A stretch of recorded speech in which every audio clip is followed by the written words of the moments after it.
Dore ibanga ryo kuba wagira followers benshi kuri TikTok ku buryo ki buri munsi ushobora kwinjiza cyangwa se kwachivinga umubare ungana na 100 subscribers buri munsi cyangwa se buri saha. Abantu bashaka followers igihumbi ba buri munsi, ndavuga 1000 ku bantu bavuga indimi z'amahanga.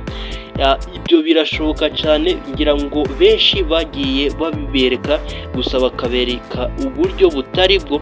Ngira ngo hari benshi bagiye babereka ngo uragenda kuri TikTok ukandikamo izina ngo ry'icyamamare ubundi ugafollowinga abantu bakurikira icyo cyamamare, ngo bigufasha kuzamura account yawe ya TikTok cyangwa se izindi zigiye zitandukanye, nazo tuzabereka ukuntu mwazizamura. Gusa uyu munsi rero tugiye kubereka ukuntu twazamura TikTok account yacu ikabona followers igihumbi cyangwa se 100 ba buri munsi bitakuvunye cyane.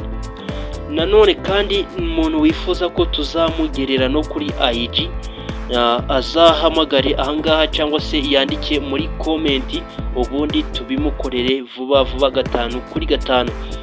Nanone kandi ndagira ngo niba ari bwo bwa mbere ukandagije ikirenge k'uyu muyoboro mugari w'ubwenge, ndagira ngo ukande kuri subscribe. Numara gukanda kuri subscribe umakanya kawe gatoya, maze nze nkugezeho ibintu birimo ubwenge, nawe ube wabasha kuba wakurikiranwa birenze ku rubuga rwa TikTok. Abantu benshi rero mwagiye mutangira na TikTok ariko ukabona barazamuka ku buryo utabikekaga, cyangwa se ukaba hari abantu ukurikira ariko ukabona buri munsi TikTok yabo ikuza followers ariko wewe ubwawe nta kintu kirengaho, kandi koko urafollowinga cyangwa se ukora video za buri munsi. Gusa gukora video za buri munsi ntabwo biba bihagije, no kuba wafollowinga ntabwo biba bihagije ngo ubone followers. Ngiye kukwereka ukuntu wabona followers kandi bazajya bagukurikirana video zawe 5 kuri 5, ku buryo niba uri muri location y'u Rwanda ukeneye followers benshi cyane, umubare followers wawe bagomba kuba baturuka mu Rwanda kugira ngo bazumve neza kandi banasobanukirwe ibyo ukora, bigufashe kuzamura followers bawe. Nakundi rero ibingibi bikorwa, ndagira ngo umanze unyumve. Uragenda ku rubuga rwawe rwa TikTok, ubundi wandikemo izina ry'umuntu ushaka ariko riri mu Kinyarwanda. Numara kuryandika barakwereka amazina nkayo agiye atandukanye, gusa wewe uhitemo izina ry'umuntu uri kubona ko ari uwo mu Rwanda.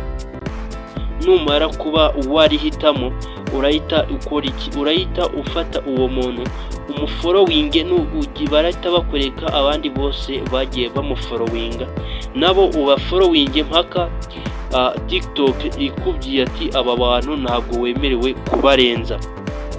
Ibyo biragufasha iki rero? Ibyo biragufasha ko ubundi abantu bakurikira umuntu ukiri hasi, no kuvuga ngo umuntu w'umunyarwanda ukiri hasi ntugende ngo usecinge icyamamare, ahubwo usecinge umuntu ukiri hasi, maze biragufasha kugira ngo, kubera ko umuntu ukiri hasi aba afite abantu bakiri basha bamukurikira, bityo rero nabo baba bakeneye followers. Niyo mpamvu numufollowinga ari umuntu mushya biraguhereza followers bashya bo kuri TikTok, kuko bagiye kujya bagukurikira buri munsi.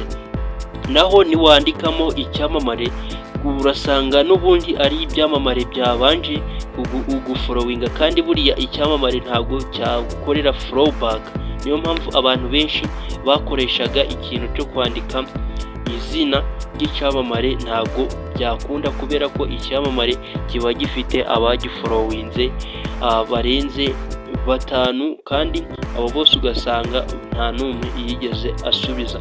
Wowe andika izina ryo mu Rwanda, iryo zina wandikemo izina ry'umuntu utari icyamamare, like nka Mugisha, wandike nka Mugisha, ubundi abo bantu uba followinge, maze urebe ukuntu TikTok irakuryohana kandi ukomeze ushireho video zawe.